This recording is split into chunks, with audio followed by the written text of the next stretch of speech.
We are live behind the scenes with another episode of the Run With It. We've got Lindsay Gabbard and Alessandro Pepe here. We're going to jump in to the recording just so you guys know that this is behind the scenes for Facebook Live. We'll let you know when to jump in with the conversation. So I'll start out with reading an intro. I'm Chris Justin. Ethan will introduce himself, read a bio, and then we'll welcome you to the show. You can say hello. I don't think that the interruption makes as much sense here, Ethan, because it's not about new business ideas. You guys can just say hi and then we'll frame it up. You are muted. Okay, cool. Okay, let's do it. Welcome to Run With It, where we bring you business ideas from proven founders. Each episode, you'll hear a new business idea and the exact steps our guest would take to get started. We're your hosts, Chris Justin. And Ethan Janney. And on today's episode, we have Alessandro Pepe and Lindsay Gabbard. Alessandro has done it all: documentaries, theater, opened multiple wine bars in Dublin, then returned back to Rome, and ultimately was the mastermind behind Rimessa Roscioli, a wine bar and restaurant in Rome, and created the Roscioli Wine Club and Community.wine. And Lindsay came to Italy 5 years ago when she was studying wine in the US. She came to Rimessa Roscioli to do Alessandro's wine tasting, left in awe, fell in love, and ever since did a U-turn to get back. She now is a partner in the business and manages the Roscioli Wine Club along with partners Alessandro and Mattia. But welcome to the show, folks. I hope I pronounced everything right. I was like in the middle of that. I was like, oh yeah, it's Italian. Roscioli. Roscioli, see? Thank you for that correction. So I think that it's really important for us to start out by acknowledging that this is a first for the episode. We've got some wine that we are going to be sampling here throughout the conversation. This is going to be fun. It's 5:30 over there. It's a little bit more respectable for you guys to be drinking than 10:30 a.m. Ethan, what are you doing over there? Yeah. I ran to go grab a bottle of wine, so it's exciting. Yeah, I am. I wish that I could be sampling some Roscioli wine, but right now I've got Yellowtail. So don't kill me for that. I can see Alessandro's face is just like, what am I doing? One of my favorite jokes during my tastings about Yellowtail. You've got to tell it now. I used to start my tasting. Welcome to everyone. Doesn't really matter if you're not a wine expert. Whatever you like, you know. Even if you drink Yellowtail, I'm sorry for you, but you can be here. That's my starting line. I will say that I typically drink better than Yellowtail.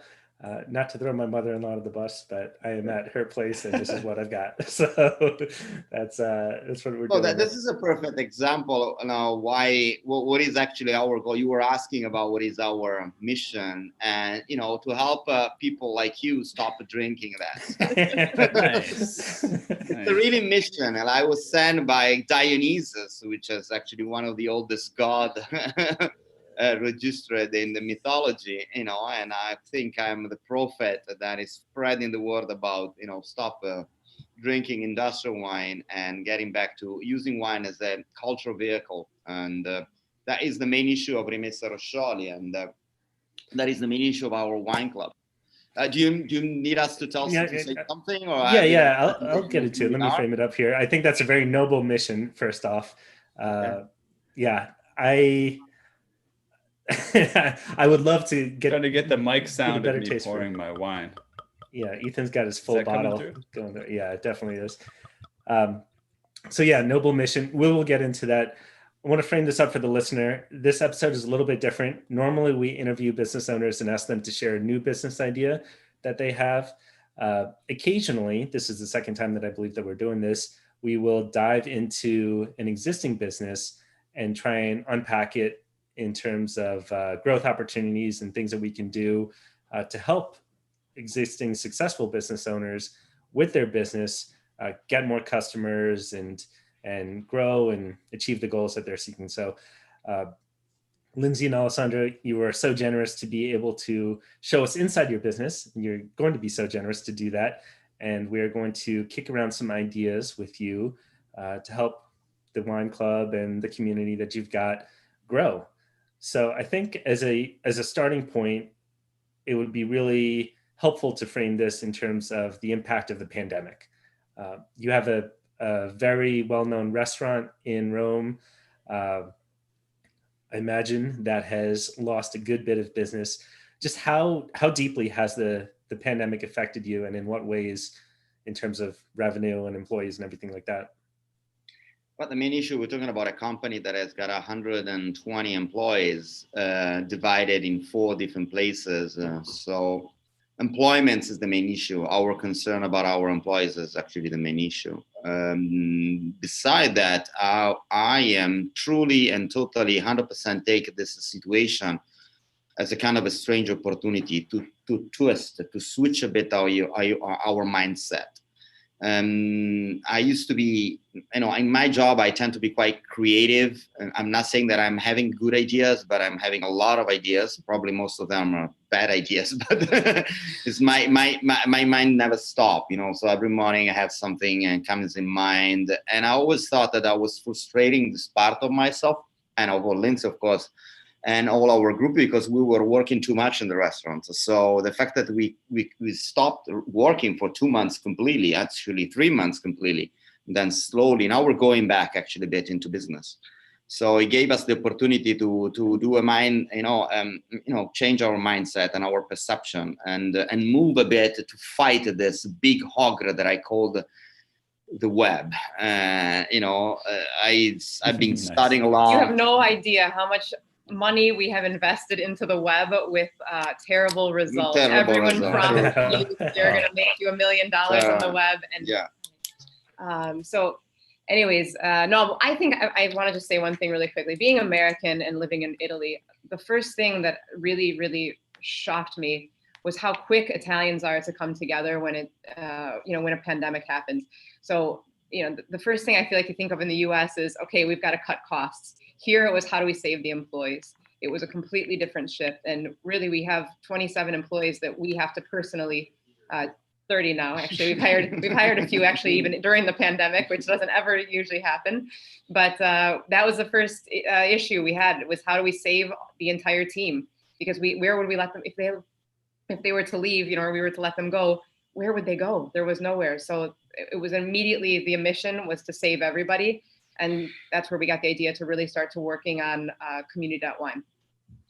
And you two are obviously very positive, which is, it must be a testament to or a reflection of your success there, or maybe vice versa. It feeds into your success. I do want to dive a little bit deeper into the low part that you were facing, and it would be great if you don't mind sharing some. You want to hear some bad story? I want to hear. I want to hear how bad did it get? Did you lose? When did you cry? When did you cry? I have to say that, the main issue was a psychological and sociological issue, psychosociological with them. It is about dealing with all my employees and speaking with them and trying to maintain a decent amount of rationality, or, and a decent amount of irrationality that could be dealt with. We've lost, I think, $600,000, probably $700,000, probably. We didn't gain it, but the good news is I am a rich entrepreneur that has no money. I never have money in my pocket. I mean, my bank account never has more than $500. Never.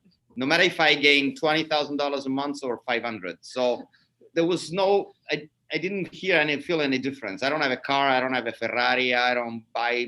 All my money is to offer people drink and buy books and travel. That's it. And I reinvest all my money. So I'm free. This is and I somehow became kind of rich only in the last 2-3 years. So I was not even used to it. I remember one of the first tasting I did. I don't remember what was the name. He was on the board of Facebook in 2006, and he was the one that started Zuckerberg to build up Facebook. I think he's a billionaire right now. And he said, I became billionaire like in 5 weeks, he said. And then he said, I don't know what to do. I still when I go to the hotel, I still wash my socks in the sink because I don't want to spend the money. But Well, if you want the real numbers also, business, I would say, is probably down about 60% for us. 65%. 65%. That's We used to do $200,000 a month, and now now we're going back. Like we're going around 90,000. That's the restaurant mainly that we're speaking. That's the restaurant. Wine Club is doing quite well, but we used to grow. We were 400 members in September last year, and at the end of the year we were 800 members, and now we gained only 100 members in the last year. So we were, projecting to go to 3,000-4,000 members, 5,000 members, and boom, everything was blocked. And now I said, why don't we invest all our energy to understand this strange ocean of shit that is the social media? And I realized the social dilemma a year before actually it arrived, and I was trying to understand how this could work. And we created a community called Community.wine. It doesn't really work at the moment, but we just created a couple of months ago. We have 1,200 members in it, but it's not really interacting a lot. We're trying to understand how do we, make virtual our real experience. I created a connection of more than 250, 300 winemakers that are following us. They're really interested in our project. The idea is to involve also I'm going to throw in our first little kind of mind shift here, I think. Interesting. Because you said your idea is how do you make your kind of live wine experience virtual, right? That's something you're aiming for. Mm-hmm. And I think that's a really great aspiration because you probably have such a great live experience. But one thing that we can talk about and think about today, what I've noticed is some of the online projects that I've done, it's less about making it more like the live experience and more about taking advantage of the non-live experience. So for example, I do some master classes online in the piano industry where people learn how to fix pianos, take care of pianos, right? And of course, it's easy to think, well, I need to go apprentice with someone and sit there right next to them in person and learn from them, or take a class where I get to sit in the same room with them. But now we found there's interesting advantages to having a remote learning. You can rewatch something instead of having to pay attention exactly live and take notes on what's happening. You can get a closer look at things. If you're in a group of people and you're trying to learn from one person and you're all in the same room, really only one or two people get an upfront seat. Whereas if you've got a video camera up front and everybody's watching from a distance, you can see things.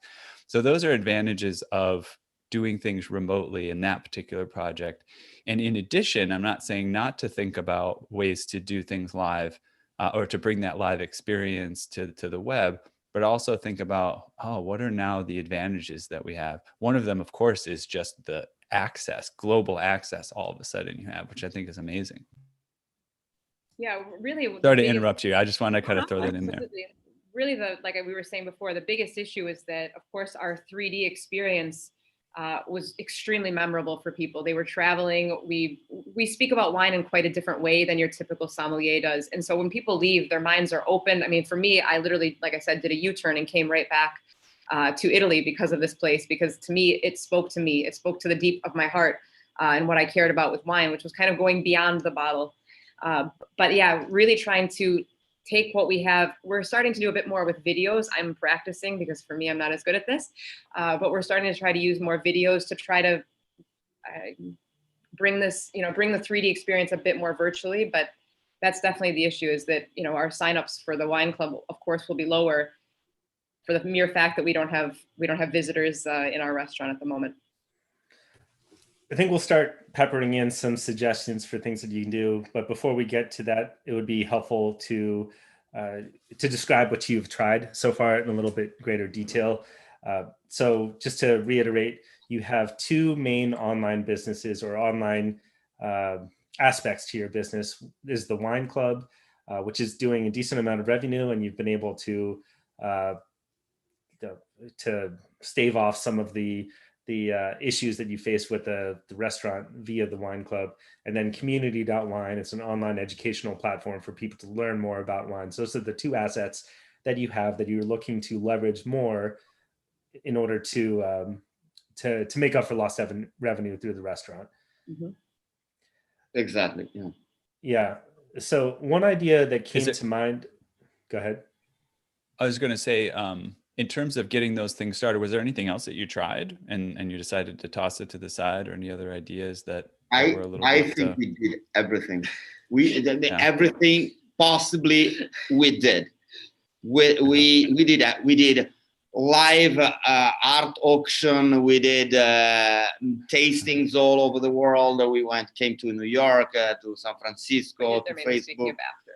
After that, in these 3 months, we did 5 streamings in Langhe, within the Barolo area, with 5 different winemakers. We created a group of 7-8 people to make a kind of a think tank. We started to study neuroscience and neuromarketing, digital marketing, philosophy, misbehaving from Richard Thaler and all these guys. We had the idea to do an auction on wine. We had the idea of creating a wine school here at the restaurant directly with streaming of this wine school. We're promoting the wine club also in Italy, which is kind of a strange thing because Italians, they don't even know what is a wine club. We are trying to create a virtual, we are thinking about involving wine students and young sommelier, especially restaurants at the moment are not working hard. They are not working for the COVID. It's about, why don't you train your team with us? So why don't you train your team, and so that your staff can learn about wine in this easy, efficient, communicative way? Because our way of teaching wine is the opposite, upside down what they do in Corto Master Sommelier, WSET, Italian Sommelier Association. All these schools, they teach you how to, all the technical and scientific part of the wine based on the concept that there is actually a predetermined idea of taste, which is not. There is nothing more fluid and empiric than wine. And the main issue is about that there is no point to learn everything about wine. And when you have 2 minutes at the table to speak with a customer that usually drink Yellowtail, I'm joking, but Cheers. So the main issue is about what do you have to learn as a sommelier, as a waiter. You have to learn, the few things that are actually related with stories, but not just because they're more entertaining, because they're actually, the meaning of wine is not its technical data. It's the same way if you have to describe a piece of music, or it's not just about how it's written, it's about the emotion that gives to you. I wouldn't actually organize a painting based on these forms. I mean, unless it is a Mondrian, of course, but most of the painting is about the impression. And nobody focused on that. So that's the thing. It's about, I was thinking about this beautiful future in which I was able to get to 4,000 or 5,000 members, which means becoming the first. At the moment, I am surely the first. We are the first peer-to-peer wine export of Italy. Maybe the second or fourth. I think we are the first right now. But if we get to 5,000 members, it means that we can coordinate the majority of artisan wine of Italy. And Italy is the first, the biggest wine producer in the world, with France sometimes and so on.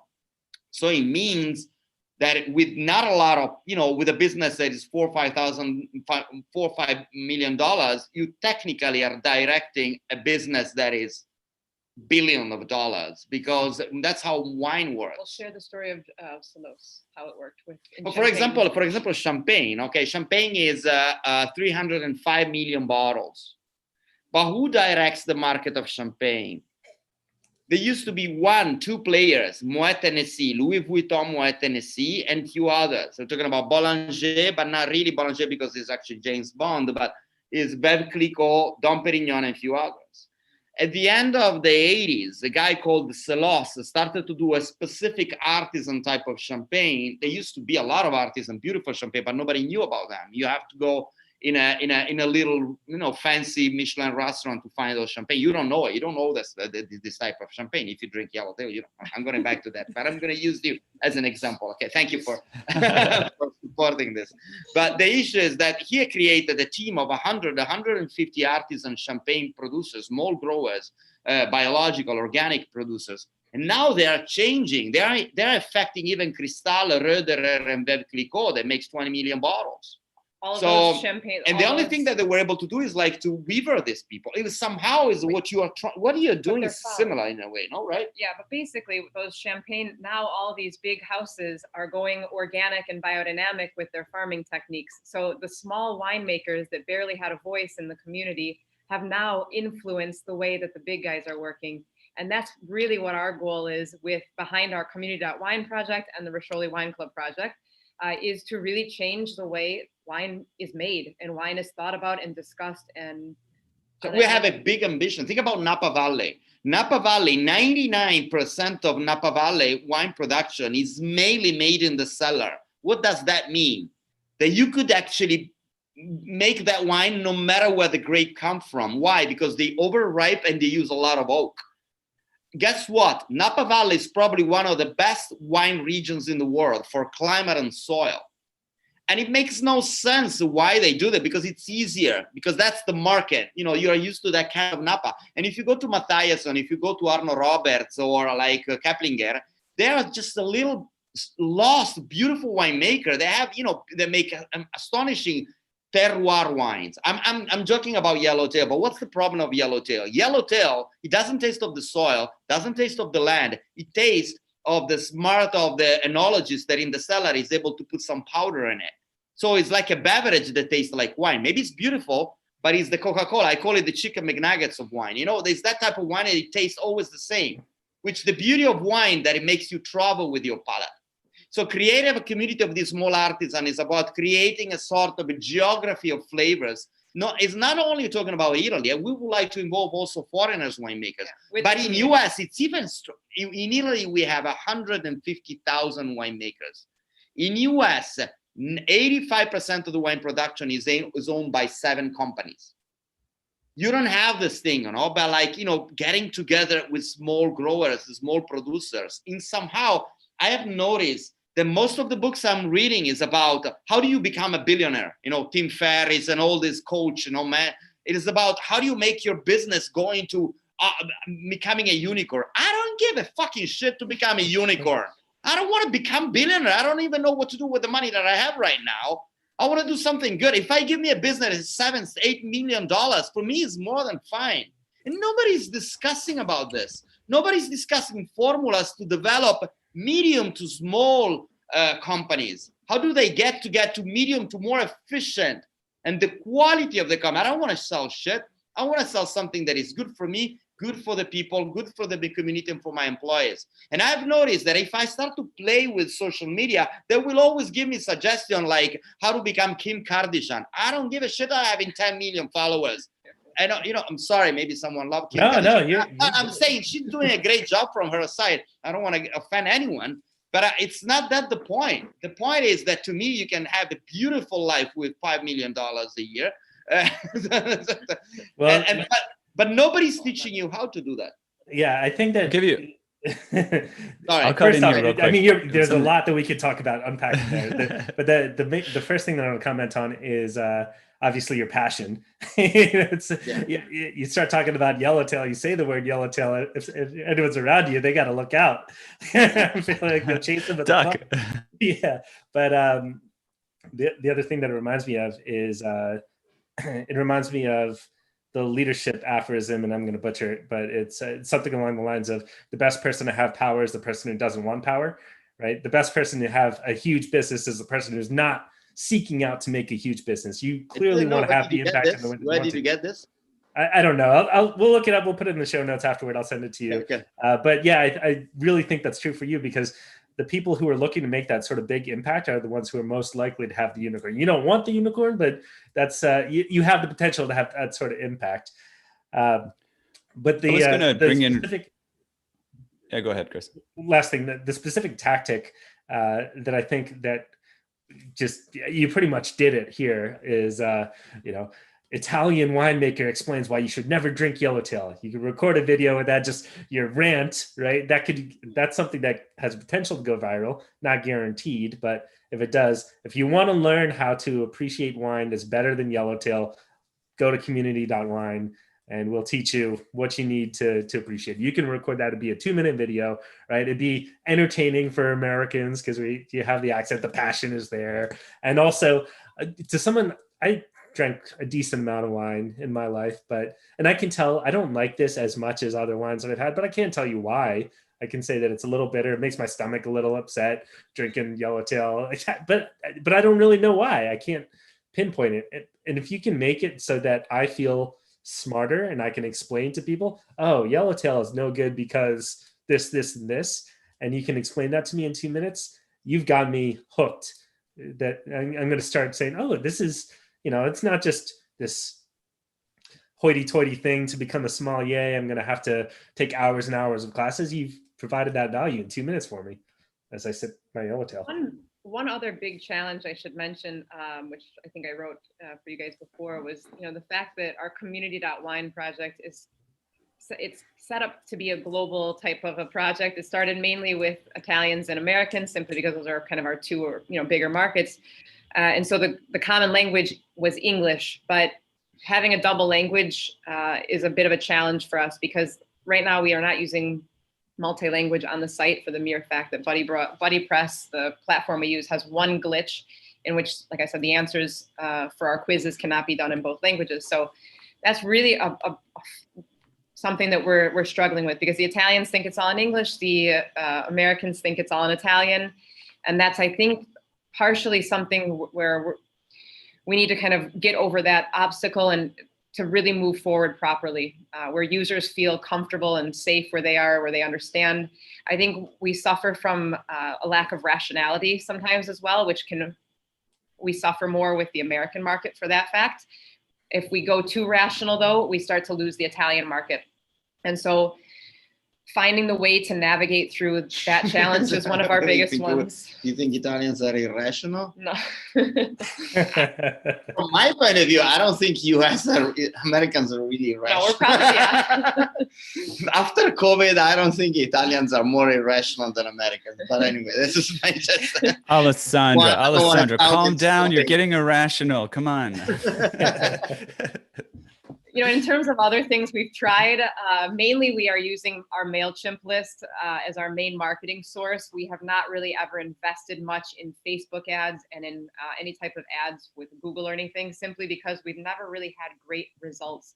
I don't know if it wasn't good marketing people before, but the idea of just throwing a ton of money at that, we're kind of cautious before we go down that road, but that's something we really haven't explored properly. Our main thing is we are kind of working on more of the Seth Godin technique, which is finding your tribes. So we know who our tribes are. They're wine students, they're restaurant owners, they're sommeliers, wine passionates. And so we need to, I think, start to utilize our tribes more and utilize our current members and people like this more to help us spread the word. One thing I'll throw in there, just that's been interesting, the boat, I don't think the boat is completely left on this, just because we're still dealing with the pandemic and quarantine. Anything that you could do to support individuals that are in the same situation, right? Of kind of, folks that are sommeliers or restaurant owners or whatnot, and they're trying to figure out, hey, what do we do right now? And just getting them together, maybe bringing them, experts or people who seem to have some things to talk about on the topic. That's an interesting way to go with that, trying to create that community. I think. You had mentioned that one of the opportunities that you talked about is for restaurants that are underserved right now, having their sommeliers come and help with your platform a little bit. So it sounds like you're trying that out. Regarding the dual language challenge, that to me seems like an almost trivial technical solution.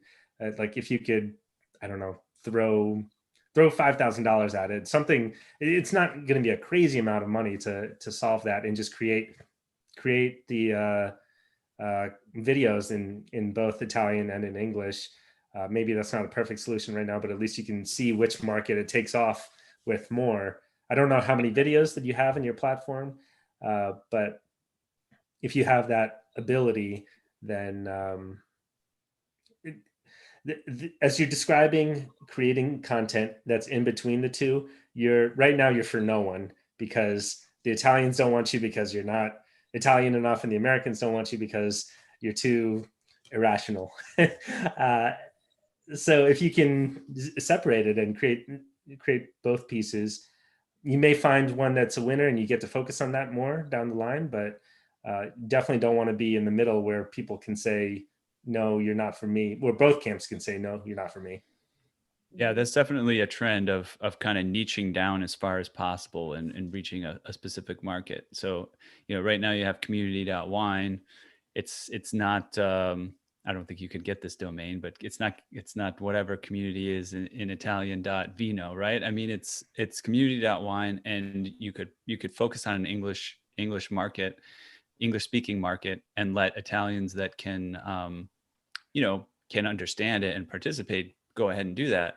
But by focusing in on a market that is very clear, and maybe even beyond just an American market, a specific type of American, right? Whether it's you could even go as deep as, is it restaurant owners or is it sommeliers? There may be something that or is it you could even people niche who down drink even Yellowtail? It could be people who drink the Yellowtail drinker market is probably huge. All these issues, we are actually, come si dice, abbiamo fatto un'offerta di lavoro? No, we did a job. We made a job. We made a job offer for a chief marketing officer. We had, at the moment, 450 requests of people, because we need a guy or a strategist or a woman or that give us a strategy to all the things we do. Because, for example, one of my idea was when I was in March. It was actually before, in September. I had the idea of Community.wine last year or in October.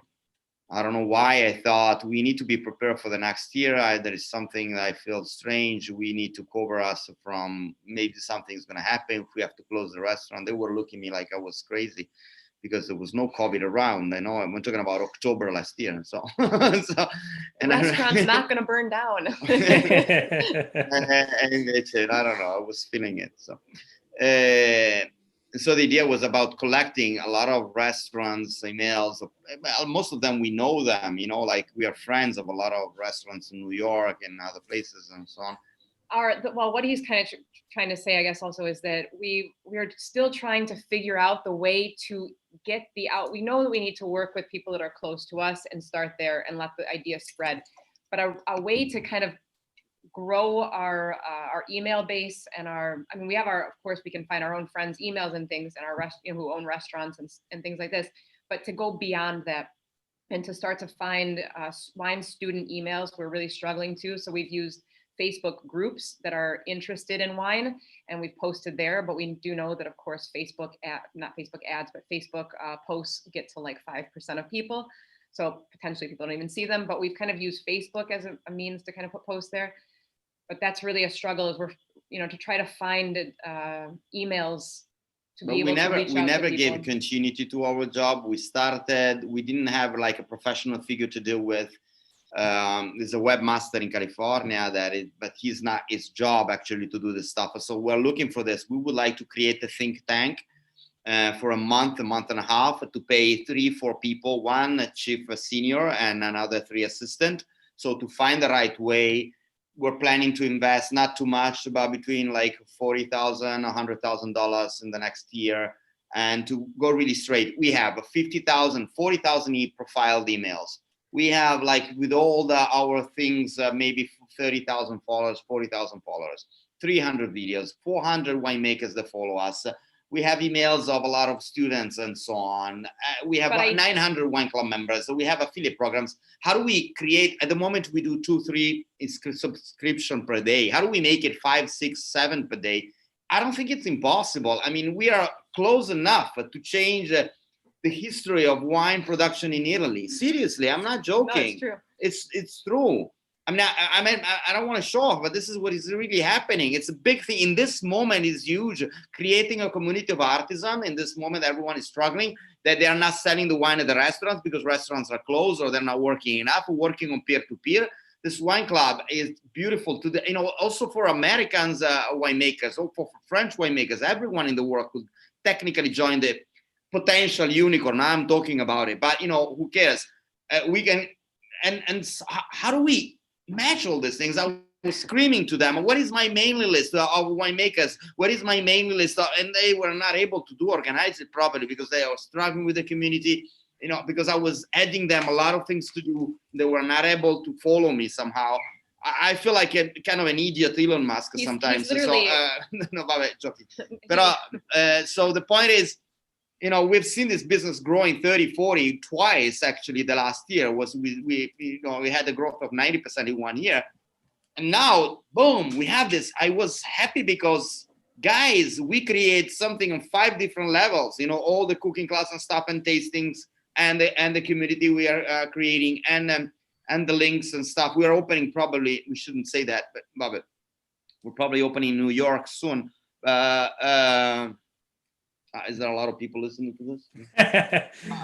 Yeah, just a couple 100,000. No big deal. It'll be fine.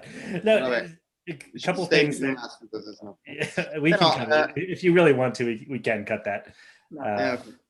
Yeah, it will be better because it's not. Okay, yeah. So that's my frustration is about. And also that I start to, maybe I get in touch with the digital marketing smart guys, and they tell me so terrible things, and we do this, we pay this money that brings nowhere, and at the end they're just using our mailing list. I've seen, I gave you 70 members of the wine club with my campaign. Yeah, but that was my contact, not yours. You didn't do anything. You just sent an email. That was actually, I'm talking about an experience we had with a company. Okay, hold on. So to clarify what our issue was also, we really wanted to reach out and try to find, we used a company that created a funnel for us, and they promised that they were going to have all these great results. We told them to focus on non-Roscioli contacts. So they were focusing on bringing in new lead generation for us. Unfortunately, that didn't work out so well. But one of the worst things about a lot of these digital marketing groups and such is that we have a brand that has authenticity. That is probably the best thing we have going. It is for sure the best thing we have going for us, and we don't want to sell this. And so that's really, really important to us going forward with a marketing strategy, is to not fall into a mass product, promoted product like Coca-Cola and someone who's selling t-shirts and things like this. So we really were trying to promote our wine club in the EU to other people that didn't know us, also because the EU is much easier for us to ship in case anything ever happens with import-export with US. We were a little bit more protected. So trying to develop this concept in the EU is really important to us as well. Yeah, I think that makes sense. I'd like to action step for the listener out there who may have some experience with marketing. Create a marketing plan and outline what these guys should do. You just lay it all out there. This is, do this first month, second month, they've got this year plan. You heard about some of the pitfalls that they faced in the past. You heard about the budget that they have and the authenticity, things that they're aiming to accomplish. So take that and create a plan for these guys. We are also interviewing for this. So it may be a position that we could even hire from. We are willing to even work abroad with somebody. We're not necessarily focused on working with an Italian only. They don't have to be local. But that's something that we're interested in, possibly, is hiring someone for maybe a 3-4 month period of time to really work beside us and strategize on e-commerce and marketing strategies. Sometimes I have the perception that there is a kind of a contradiction when you're looking for someone that is helping you to grow your business. And I used to say, wait a minute, at a certain point, it's like we're looking for someone that knows how to find gold.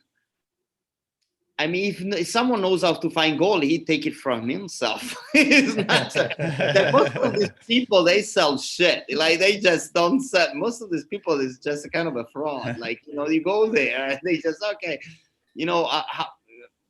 that's kind of the consultant thing is about strange. What do you do? You're a consultant. Bill Hicks used to make really bad jokes about consultants, but want to bring in. Yeah, I want to bring in something now. This isn't something you guys have to do, but maybe from talking about the advantages, we could get somewhere interesting. And one big trend right now is podcasting itself, right? We're on a podcast right now. Chris and I have a podcast, and I run a group where we talk about starting and growing podcasts as well. And the interesting thing about podcasting is that you can have a lot of advantages at the same time without without a lot of expense. It's like its own advantage. Like we were telling you before we started the show, it's like, oh, what is this part of, what's the major business? We're like, well, we're kind of just doing it for free because we get to meet you, you know, you're awesome. And we have a great excuse to drink a glass of wine and have a good conversation about business. And so one thing that I keep thinking back to in this, that you want to sort of be an influencer even more, you already are a little bit of an influencer within your community, be even more of an influencer and actually get it traction. Like, so people feel like they have a reason to pay attention and a reason to engage with you. And those are two great things that you can get out of podcast, right? You can say, hey, yeah, I know you, you have a restaurant, you know me, I know you. But instead of just saying, hey, I have got this thing, go just log in and do something non-interactive and try it out. Come, let's have a conversation. You know, we'll record it and we'll put it out there for other people who are working on their business, you know, and you can share whatever insights that are going on for you with wine, with business, the pandemic, all this stuff. And then the audience then can also participate. And that's again, we've been experimenting with, it hasn't worked as much in this project, but in other projects, I'll actually have a bunch of people in on a Zoom call. You know, we have like 50 to 100 people on a Zoom call, and they're just kind of enjoying nerding out on whatever topic it is, just kind of being there, having a place to hang out.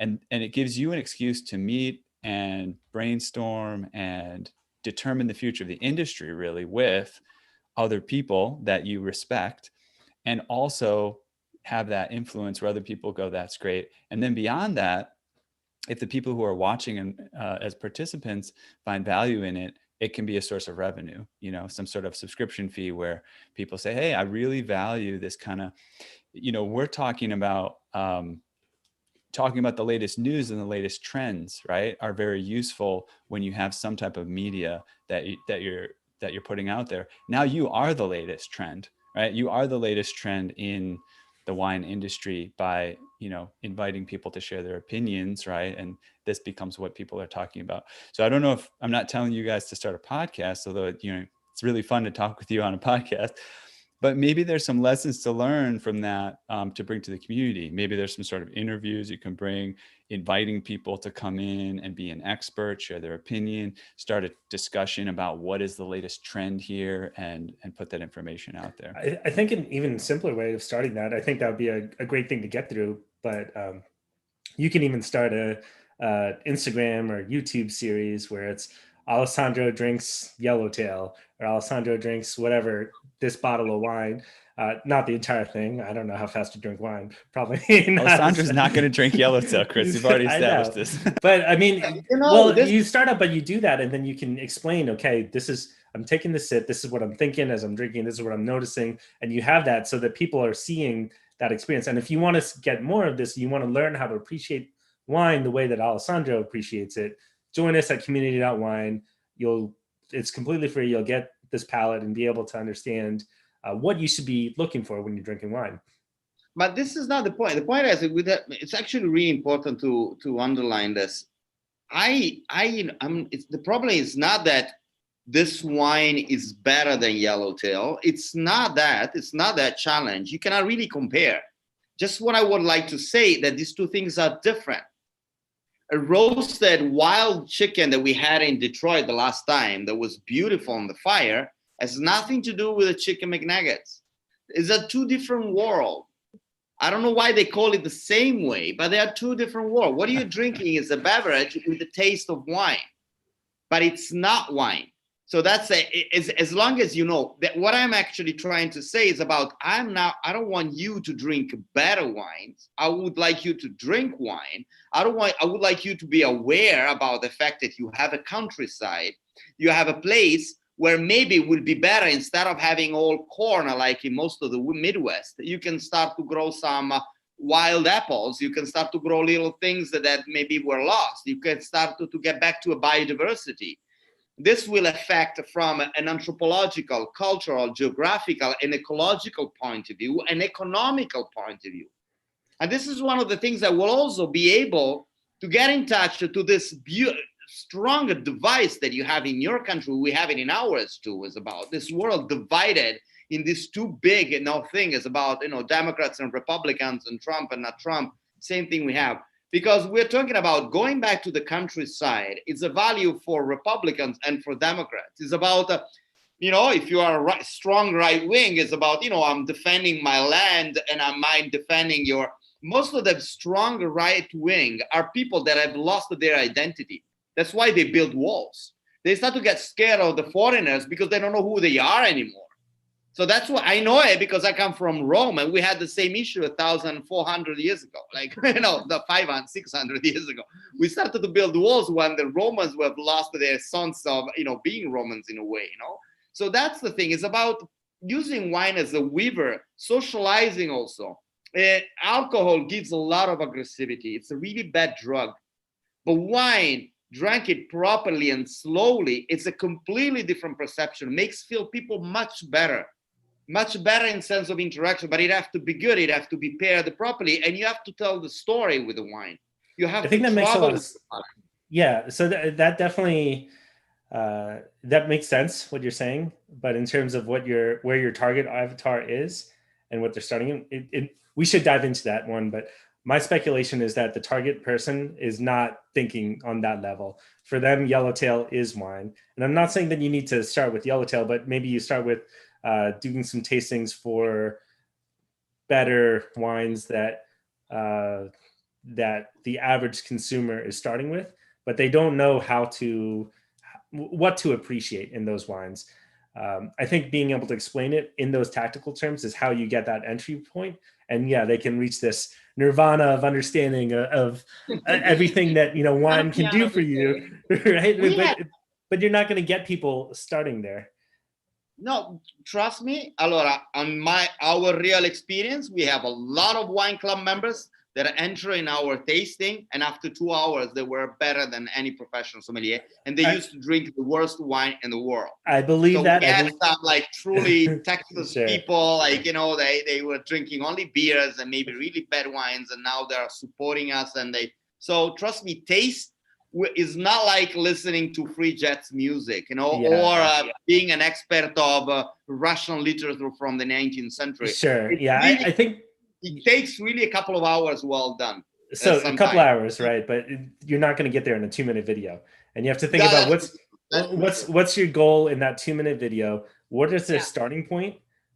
Who are you making this video for? And what can you accomplish really within 2 minutes? And you're talking about this big Nirvana piece. Maybe you can get there with Community.wine. I think that you probably can, because you've had a lot of experience with the in-person events, and I'm sure that you've translated that well there. But you need to pare down your expectation for that initial starting point. So one question that I wanted to ask you is, overall, who is the ideal person who's going to come into Community.wine? That's a good question. Wine students, curious people. People that are willing to change their habits. They are a bit disappointed about their food and wine habits. I think that's enough for me. And they like to travel in a different way. So it's not, if you have the mass cultural type of tourist or the really super strong affected with your habits, that doesn't really want, they don't care, they wouldn't even get in touch with us. So I can tell you who it would be. A person like myself. So I was studying wine without a compass. I was basically just assuming that if I took more classes and gained more technical knowledge and more understanding of wine, that was the answer.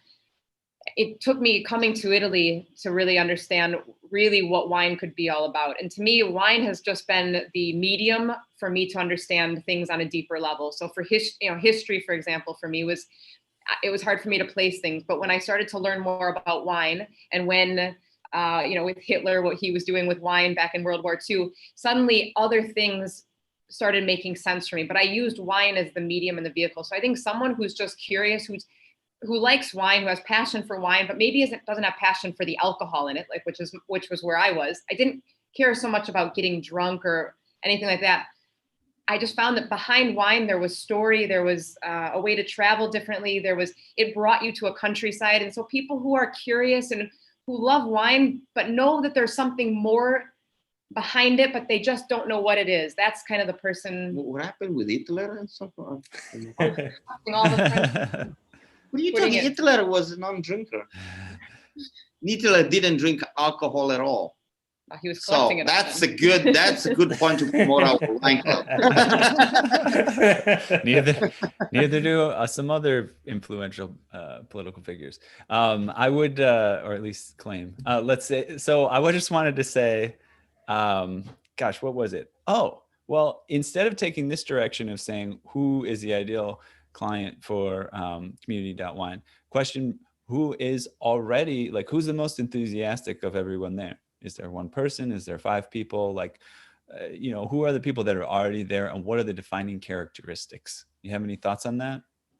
A few of the people that show up more frequently, we have a few of our wine club members that became community members. We also have a group of winemakers. There's probably about 5 or 6 winemakers that consistently post on there and respond. But I don't know that I could profile them more specifically. No. We need to say Community.wine at the moment is a kind of a strange, dark, dead place. I mean, it's not really working. I mean, there are 1,200 people getting there, but there's not really a lot of interaction. How well do you know those 5 to 6 winemakers that post? I know a lot. They're all friends. We have like at least, I would say, 70, 80 winemakers that we became friends. Roscioli is a big name. We've been selling a lot of their wines during the years. They came here tons of times. We have a winemaker week here coming here usually at the restaurant. Not in this time maybe, but actually from next Sunday, yes, every week there will be a winemaker here. So they're all friends. I think you've got a great opportunity. I think you've got a great opportunity actually to not focus on the people who need to learn about wine as much as the winemakers. You've already got relationships with them. Other nice factor, although there may be some variation in this in the pandemic, but is that they're winemakers, so they're already invested in a large project. So in terms of monetizing a community, if you did want to monetize a community like that, to say, oh, hey, there's a subscription to be part of this group, and it's $50 a month, $100 a month, whatever it is, it doesn't sound like a lot to a winemaker who has a vineyard and they're paying, thousands and tens of thousands of dollars a month and whatever mortgages on the property or something like that. So it might be interesting to see like who's there already, who's already has like kind of like again, it may be small, but an excitement enough to say, I wanted to put some posts up here. Why did you want to put some posts up here? What was your goal? Oh, maybe I wanted to, even if it was the goal of putting posts there to get people to try and drink their wines, and maybe you're not attracting those people to the site anymore, but maybe you're kind of creating this sort of community with them and saying, hey, we're going to meet, we're going to have this wine community, we're going to open to the public, other people can join, that we're going to start to work together to become the influencers in this market. And you're going to, and you can, it will be a no-brainer for you to pay to be part of this community or contribute to it or whatever the ask is from them, because of the value you're going to get out of the kind of group effort of it, the group output. So in the interest of creating some tension here, I'm going to disagree completely with Ethan on that recommendation. I'm going to pour myself another glass. I know here. You're going to need it for this smackdown I'm going to put on here. What Ethan is describing there is a little bit of creating a two-sided marketplace where you have both the winemakers coming in and the aspiring students who are going to learn from each other, and the winemakers can sell to those students. So the winemakers may pay some money to be part of that community. I think that it would make more sense to focus almost exclusively on the aspiring students and try and get them into your wine club directly.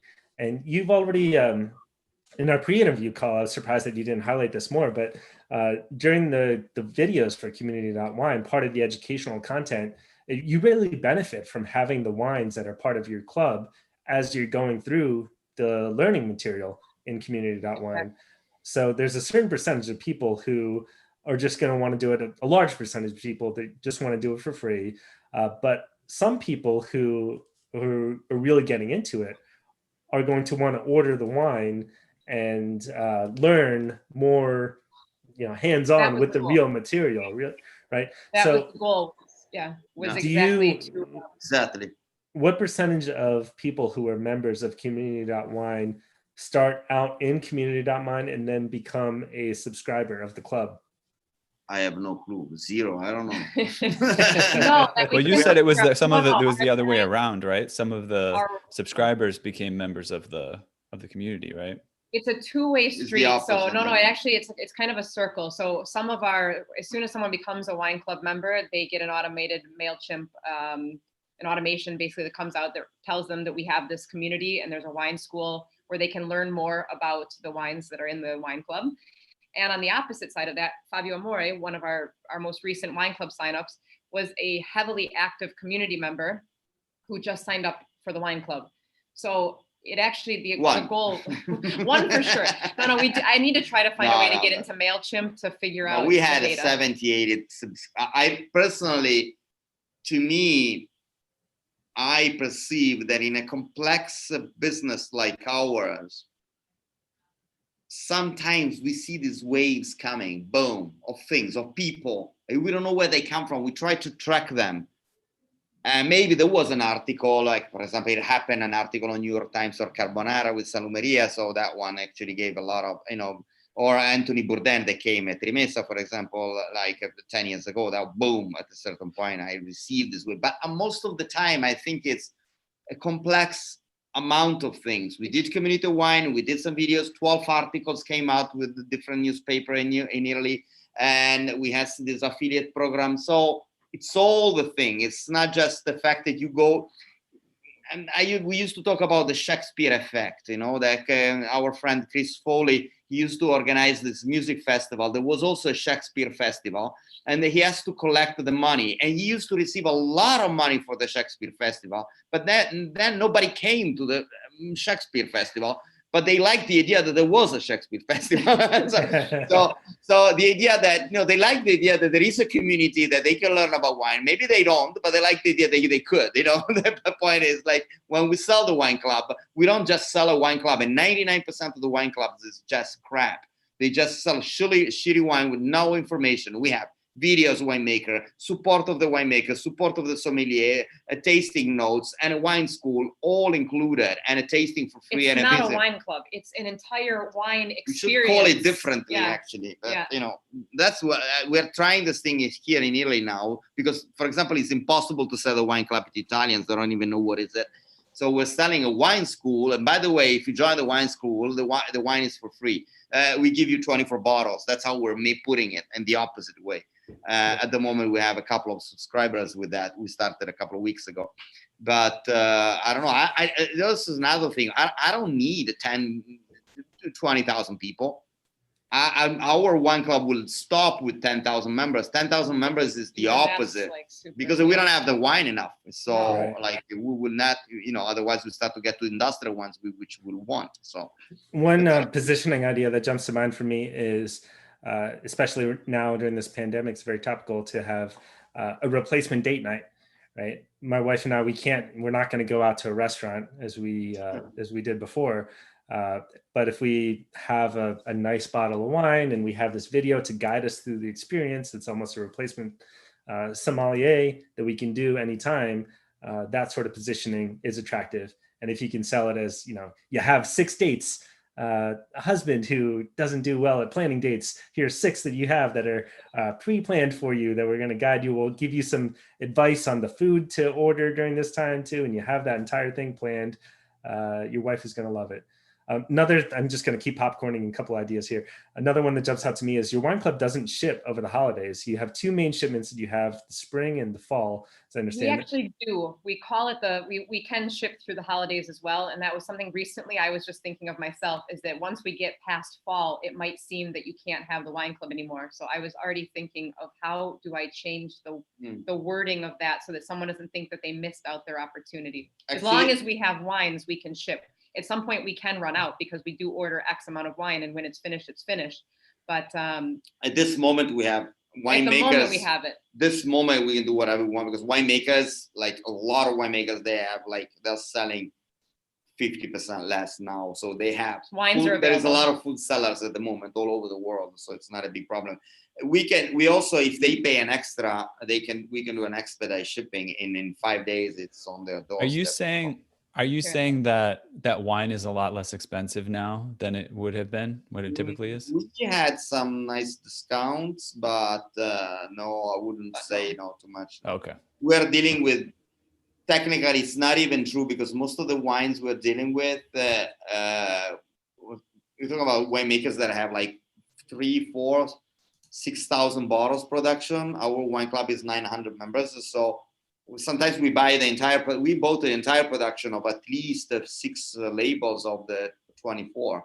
So it's also interesting because most of the ones are unique. They are not on the market, and they made them from this one here, for example. And show the back of the label. So yeah, this is you can see the back of the label was made for us because this is a wine that technically doesn't exist. Community.wine and the Roscioli logo. I don't know if you can see it. Plus, there's the story of the winemaker that we personalize on the back. So every bottle for our wine club is going to have a way to promote the community and to promote these winemakers as well. So.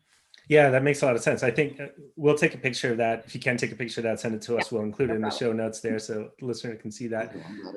The concept that comes to mind for me as you're describing the Community.wine and the wine club is the flywheel, Jim Collins' concept, where you have a positive feedback loop where more members in one group feeds more members in the other, and it just continues on. That's the idea. That's exactly what you're. But it's not really working. This thing. Well, it's not really working right now, but it has a potential to work. It's working in small doses, right? But there may be opportunities to find out from those individuals what is it that turned you over the edge, right? Sure. And that's individual conversations with those people. They would love the chance to talk to the two of you, right? If they haven't already had that opportunity, the people who are most engaged in Community.wine, they would love the chance to have a 15-minute personalized consultation, and you just understand. I'm going to call people. No, I was thinking about to do a tasting challenge. At a certain point, at the center point, involve all our wine club members to open a bottle of the wine club all together. I need to see which platform can do it, but to try to do the biggest tasting ever. That'd be like awesome. Having 300 people all over the world at the same time talking about the wine club and everything. That was. You can do that on Zoom. That you can have up to 300 people right there. Let's do it. We'll have to figure out how to do it. We can do it before on Thanksgiving. Like let's do it. People are looking for. So this is an incredible opportunity. People are looking for social connection opportunities. They don't have the ability to go out and do a wine tasting with a bunch of strangers. They like to go with their friends, but they don't have the opportunity to do that. I know early on in the pandemic, we would play games online, but that got boring relatively quickly. If you gave me the chance to do a wine tasting with 6 of my friends all across the country, and we can come in together and we can, sip the wine and you talk us through it, that could be a premium thing that you do. You could have a free version, but you could charge a decent amount for that. I'll give you some. So depending on how tech you want to go. First of all, if you wanted to set something up on Zoom, sell tickets, get people to sign up. I've had a little bit to drink, but I'll help you guys with that if you need help, because I've been setting up online meetings. I don't think I'll go back on that. But to give the listeners something. Okay. If you want to, I was going to say, help us to do this, we're really, really I mean, if you want to, I'll help you get the logistics together to make sure you can get people together and offer you 6 bottles of wine. I will take you up on that. I've got Yellowtail here. Come on. We're generous. But what I wanted to add though is depending on how deep you want to get into sort of the technical cutting edge, right? And for the listener, it might be interesting to hear what some of the possibilities are. There's a software that is just, it may not even go anywhere. It's so fresh. It's really cheap at the moment. It's called Topia.io. And it's a software. What is it? Sorry? Topia. Where it's like Zoom, but people can go and congregate in little groups as opposed to Topia. Topia.io. We'll include it in the show notes and send it to you afterward. Yeah. Yeah. But there's and that is actually really cheap at the moment because they just invented it.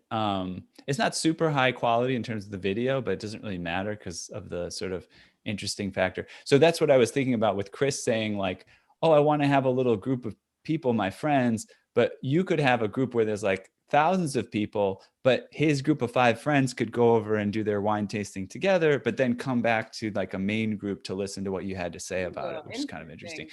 There's also a software, which I can't remember the name of, which is way more expensive, which has been doing this longer, which actually hosts, it's almost like a virtual office. So same kind of concept. You can go in little rooms, you can sit at tables, you can literally sit down at tables. You can choose, here's a table that I want to sit at with these people. And then you can move to a different table if you're getting sick of that conversation. I'll look up I'll look up the name of that software and share that as well. Why don't we do this thing together? There we go. Yeah, why not? All we need is one glass of wine for me to jump into a new business idea. Now, the other thing that comes to mind for me here is, I hate to use the term influencer marketing, but I wonder how often, if you were to send a case of this wine to certain celebrities, if you send it to 100 of them, you're almost guaranteed to get one hit, and they have 1 million followers. And I don't know if that pays out. We talked about it. Yeah. We're considering it. Yeah. I mean, we don't know how to necessarily reach the celebrities exactly, but well, it reminds me of we had Chris was at my tasting actually. Chris Paul was at my basketball player, yeah. So he's already a fan. $7,000 of wine. So yeah, exactly. And he's a great palate, really great. But he knows wine a lot. You know who jumps the first person that jumps to mind? He's not maybe the celebrity, but the San Antonio Spurs coach. Look him up, Greg Popovich. He has an incredible palate. He's very famous for that. Okay. He'll go and buy hundreds of thousands of dollars of wine at any restaurant. So if you could get one of his players, Chris Paul is probably connected to someone like that. If you can get back in front of him and get in front of Greg Popovich, you were on your way. You're already on your way. So I have to ask this for our listener who is, we're more in the business realm, right? And Gary Vee is kind of a first person that comes to mind when I think of like wine, business, all this stuff. Oh yeah. And I don't even know what he looks like from the perspective of an actual, restaurant, actual people dealing with wine on a daily basis. Is that somebody that you would seek to align yourselves with, or you wouldn't even bother? Or Gary Vaynerchuk. Yeah, Gary. Yeah. So I mean, he's viral, of course. He's got a different way of speaking about wine that's probably more in alignment with us than a lot of other people are. Even Madeline Phuket from Wine Folly. I mean, Wine Folly is maybe not our exact. They're a bit more like Wine 101. They're great for kind of really early on people that are interested in just really starting with the basics. But she does some playful things with her videos. She was licking rocks to describe how, the taste of rocks, literally like licking rocks and describing it. But yeah, Gary Vaynerchuk, he could be an interesting, he's got a business sense. I don't know if I think he has his own wine club though. So there may be, in terms of him promoting us, I don't know that there might be a conflict of interest there. But he's a guy that if you can get him speaking about your thing, he's got a big following. Just to spitball a little bit further on like the biggest wine tasting in the world, right? Ever. Yeah, the online, biggest online wine tasting, right? It's like featuring, you guys, Gary Vee, Madeline Phuket, and then they each come up and they bring a wine or two. Right. And they offer them to the people. And then not only does each one of them bring some attention to the event, but you get to cross-pollinate each other's message lists and audiences. Nice. And if you're virtual summits are events like that, but probably not in the wine space. Not in the wine space. The other reality is that there's room for everybody in this. We're not looking to take over an entire, 1 million people follow. We're not trying to do that. So we find our few people, and maybe someone who's not interested in us could be interested in something Gary's doing or Wine Folly is doing. Great. That's room for everybody. Of community. Yeah. We're talking about a market that technically is 0.1%. We want to get to 0.2, and that's it. All the rest is for others. I'm not planning to become, become billionaire. Maybe we'll see next year, but who knows? People change, the ring of the power is strange. Però at this point, to me, is like I would maintain. And so the rest is, I've noticed with the organic champagne winemakers, they did the same thing. And they did it really in 2 years. Boom, like this. And now everyone's speaking about it. And it's a good thing because it's also, there is this community value that in this moment is strong. Especially COVID, is about connecting nations, connecting countries, connecting people that cannot be connected internationally now, based on good value and exchanging. Because it's not just about Italian wines, it's about American wines, it's about French wines, it's about American potatoes, it's about everything potentially. It's about food and wine. That's my industry, but it could be about everything technically, like it could be community.flowers, community.whatever, I want to pass this along. I want to pass something along to you guys. We, as you were talking about, not feeling like you have the ambitions of being a unicorn. If it happens, it happens, that kind of thing. We've just become part of a podcast, a newly created podcast network, the Indie Hackers Podcast Network. But I think if you haven't heard of Indie Hackers, it's a little bit more tech oriented, but look it up because it's interesting. What he started with a community, and it's a community of people who he actually was part of the Y Combinator accelerator, which is all about creating unicorns, basically. It didn't create one, but realized, hey, but wait, we can be indie hackers. We can create these small businesses, make good income for ourselves, have it be meaningful. And it's kind of a whole website of people working on ideas like that, where, they've decided that that's not the most important thing, that they need a VC funded startup, but they do want to be in business and they want to do something meaningful. So I thought it was, that there's resonance around that kind of feeling that you have, and I kind of appreciate you sharing that. We are coming up on time here. We're over time, actually. So we really appreciate the conversation with you guys.